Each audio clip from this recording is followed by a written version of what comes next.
So you guys ready? Okay, so we'll go ahead and call to order the Board of Commissioners land use meeting here in the courthouse auditorium and on audio video conference. It's January 15th, 2025 at 1:30. And we're here to discuss file number 439-23-00006 LRP. And the purpose of this public hearing is to consider a staff recommendation of approval for a minor comprehensive plan map and zoning map amendment to correct an error with the location of the Ashland urban growth boundary on property legally described as Township 39 South, Range 1 East, Section 04A, tax lots 1,000, 1100, 1200, and 1300, and located at 375 and 475 East Nevada Street in Ashland. The application was submitted by O'Connor West Law LLC, agent for the Young Family Revocable Trust, and Peter and Laura Schultz. And it's file number 439-23-00006-LRP. So today with us for planning staff, we do have Ted Zook with us for Director of Development Services, Kristen Mace, the planning manager, and Charles Bennett, planner 3, and our legal staff, Pete Philbrick, Senior Assistant County Counsel. So we'll start with a request of admonishment from Pete. Thank you. Thank you, Madam Chair. Please remember to direct your testimony and evidence toward the criteria or rules set forth in the published notice for this hearing. Those criteria, rules, and standards will be further outlined for you by staff momentarily. You may also direct your testimony to other criteria in the comprehensive plan, land development ordinance, or other land use regulations which you believe apply to the decision. Understand that a failure to raise an issue with statements or evidence sufficient to give the decision makers or other parties the ability to respond to the issue will preclude or prevent your appeal based on that issue. We are making a verbatim recording of the hearing. In the event of an appeal, it may be necessary to transcribe it. Therefore, when you testify or comment, please begin by identifying yourself so that anybody reading the transcript or the record will know who is talking. We will first hear from staff and the applicant will follow. Then we will hear from those who wish to comment in favor of the application, and then we will hear from all those who are opposed. The applicant has the burden to prove its case, thus the applicant will have an opportunity to respond to the comments in opposition. Once everyone has had an opportunity to speak, the public hearing and the record will be closed unless there is a request for a continuance. If so, then another set of rules will apply. If there is no continuance, then the commissioners will proceed to deliberate toward a final land use decision. Finally, we have a couple housekeeping issues to resolve. First, this is an opportunity for the commissioners to announce whether they've had any ex parte contacts. If ex parte contacts have occurred, please discuss the nature and the content of the contact or contacts so that the parties are aware of the substance and the communication when the hearing is open today and have an opportunity to rebut any evidence obtained via ex parte contact. And second, this is an opportunity for the commissioners to announce whether they have an actual or potential conflict of interest with respect to the matter today or the applicant. If so, the commissioners can discuss the nature of that actual or potential conflict and address how they wish to proceed. Are there any ex parte contacts or conflicts of interest to report? And I have none. I have none. Thank you, Madam Chair. Thank you. So we'll start with a report from planning staff.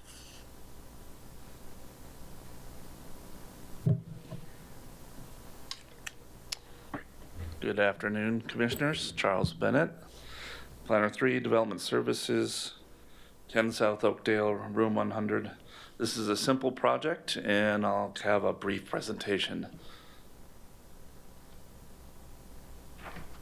The urban growth boundary map established in 1982 depicted the urban growth boundary as a straight line. However, the line is very thick and at a scale that does not indicate a fine level of detail in relation to tax lots. The subject lots are under the segment S-A, and I pointed that out with a little star next to it up there in the northwest corner of the city's urban growth boundary.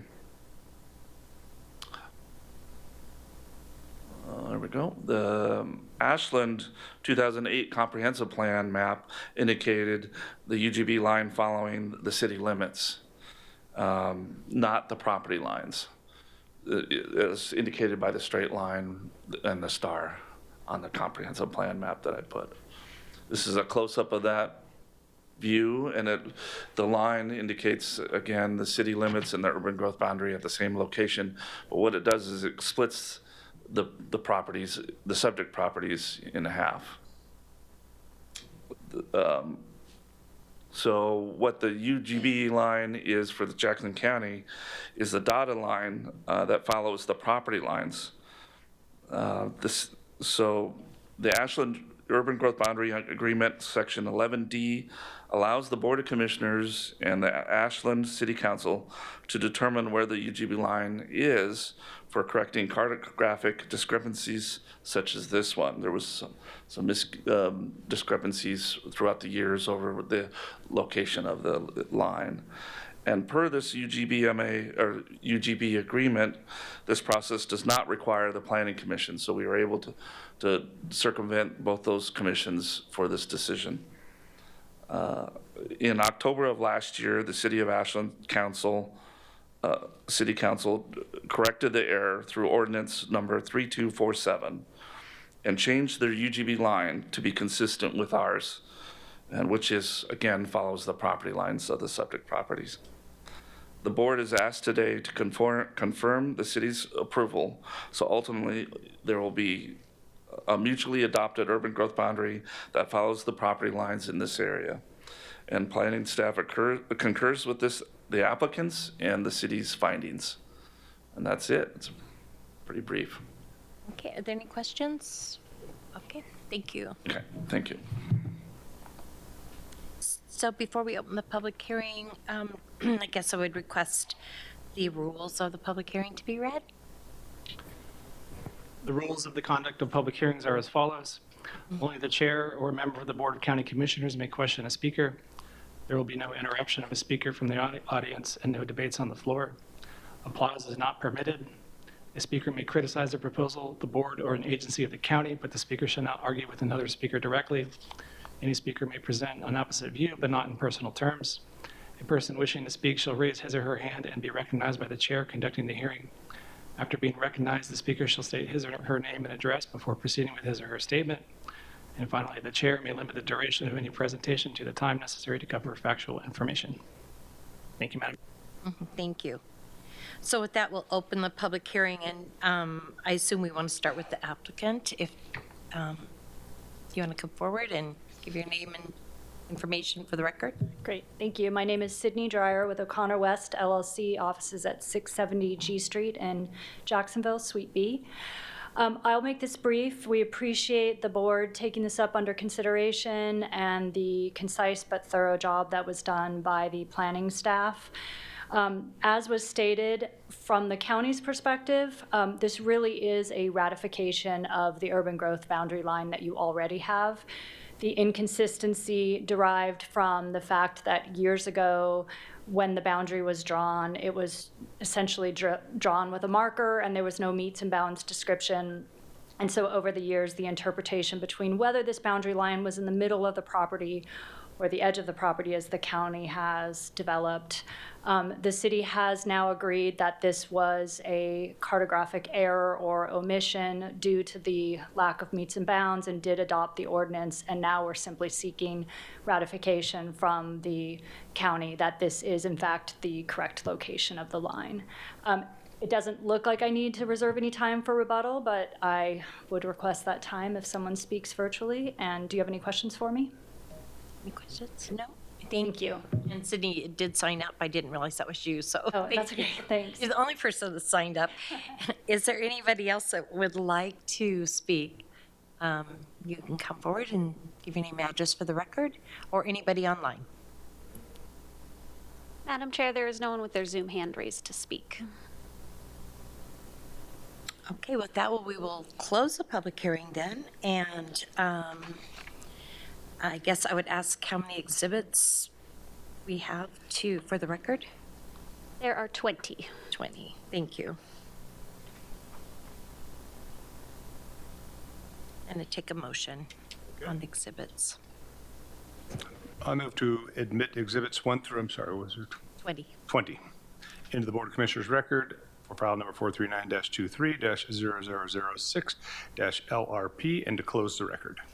Second. Commissioner Dyer, Yes. Commissioner Sparacino, Yes. Commissioner Roberts. Yes. And for discussion, and I take a motion, and we can deliberate from there.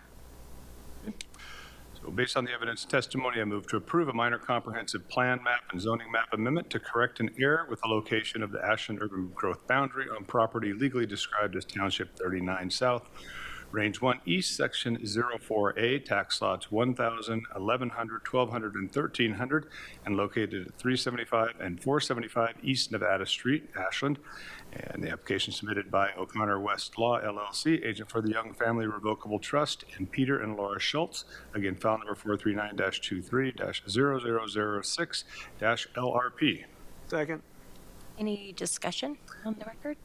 Well, I think it's pretty clear that this is where the line should be. I think it's actually unfortunate that the process was done with such a lack of specificity that it required this type of action to correct it, but I'm glad we're able to do that here today. Agreed. And I think where all records match is kind of important. So I think it's a good move, and glad we can do that. So take a vote. Commissioner Dyer, Yes. Commissioner Sparacino, Yes. Commissioner Roberts. Yes. So with that, we'd ask staff to prepare an ordinance of approval, and we'll set the dates for the first and second reading and public hearings of the ordinance. The first reading to be February 5th, 2025 at 9:30 in the morning, probably here in the courthouse auditorium, and the second reading February 19th, 2025 at 1:30 p.m. here in the courthouse auditorium, and also an audio-video conference. And so with that, we will adjourn the meeting.